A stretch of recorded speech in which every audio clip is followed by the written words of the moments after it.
आज के समय में अमीर तो बनना हर कोई चाहता है। कभी सोचा है एक रिक्शे वाले में और एक बिजनेसमैन में कौन ज़्यादा कमाता है? Obviously businessman. पर मेहनत कौन ज़्यादा करता है? रिक्शे वाला। तो यहाँ फ़र्क आता है फाइनेंशियल एजुकेशन की, और ये हमें कभी भी स्कूलों में या घर पर नहीं सिखाई जाती। लोगों का माना गया है कि फाइनेंशियल एजुकेशन लेने का सबसे बेस्ट तरीका है बुक्स को पढ़ना। इन्हीं में एक बुक अपना नाम सबसे टॉप पर रखती है, जिस बुक का नाम है रिच डैड पुअर डैड, जो कि रॉबर्ट कियोसाकी ने लिखी है। वो इस बुक में हमें फाइनेंशियल एजुकेशन अपनी लाइफ से देते हैं, जिसमें कि उनके दो पिता होते हैं। एक उनके पुअर डैड होते हैं जो कि उन असली डैड होते हैं। वो एक मेहनती और एक बहुत ही पढ़े लिखे आदमी थे। वो पेशे से एक टीचर हैं, पर वो इस बुक में एक और डैड का जिक्र करते हैं जो कि उनके रिच डैड हैं। हालांकि वो उनके असली डैड नहीं, उनके एक दोस्त के डैड हैं। वो उन्हें रिच डैड मानते हैं। वो 8वीं तक ही पढ़े हैं, पर फिर भी वो शहर के सबसे अमीर बिजनेसमैनों में से एक हैं। वो इसीलिए हैं क्योंकि उनकी फाइनेंशियल एजुकेशन उनके पास बहुत अच्छे से ली है उन्होंने। रिच डैड जो कि उनके नहीं बल्कि उनके दोस्त के पिता हैं, जो कि उन्हें 30 साल तक 6 ऐसे सबक देते हैं जिन्हें अगर आपने जान लिया तो यू आर सक्सेसफुल। इस चीज़ की मैं गारंटी दे सकता हूँ। इनमें लेसन नंबर 1 है rich can't work for money, money works for rich. हम 99% लोग एक जाल में फंस जाते हैं। उसे इस बुक में रैट ट्रैप भी कहा गया है, जिसमें हम लोग अच्छे से पढ़ाई करते हैं और फिर कोई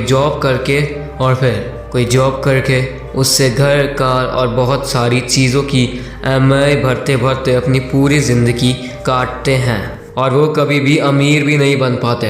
तो आपको कुछ ऐसा करना होगा जिससे कि पैसे के लिए आप नहीं बल्कि पैसा आपके लिए काम करे। सबसे पहले तो आपको इस रैट ट्रैप से बाहर आना पड़ेगा, उसी के बाद आप कुछ कर पाएंगे। इसमें लेसन नंबर 2 है keeping money is more important than making money.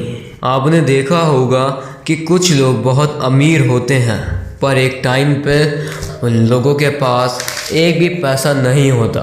वो लोग काफ़ी गरीब हो जाते हैं।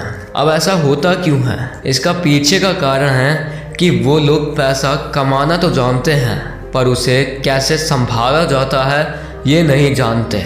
पर अब सवाल आता है कि हम लोग कैसे जानें कि पैसे को कैसे बचाया जाए। इसका एक इजी स्टेप है जो कि इस बुक में दिया गया है। आप अपनी असेट्स और लायबिलिटी की लिस्ट बनाइए। असेट्स वो होते हैं जिसमें आप इन्वेस्ट करो, उसके बाद आपको उसमें प्रॉफिट ही प्रॉफिट मिलता रहता है और आपको कुछ भी देना नहीं पड़ता। वहीं लायबिलिटी वो होता है जिसमें आप बार बार कुछ ना कुछ देते रहते हैं और आपकी सेविंग्स नहीं हो पाती।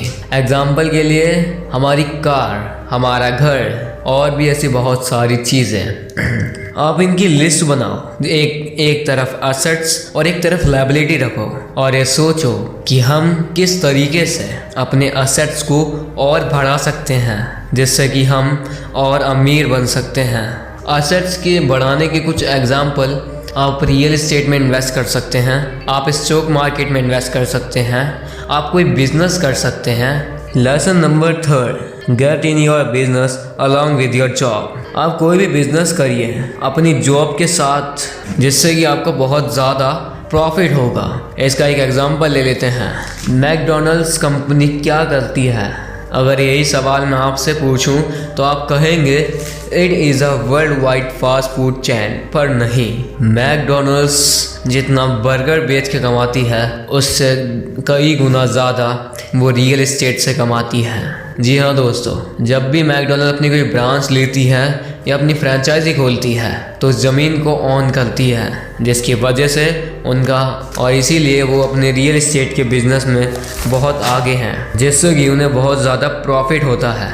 आप भी ऐसा कर सकते हैं, जॉब करिए, उसके साथ आप कोई बिज़नेस भी कर सकते हैं, जिससे कि आपको रिच बनने में हेल्प होगी। दोस्तों बाकी के 3 पॉइंट्स आपको अगली वीडियो में मिलेंगे। ये वीडियो थोड़ी लंबी हो जाएगी, इसीलिए आपको पार्ट 2 बस अभी थोड़े ही दिनों में आपको मिल जाएगा।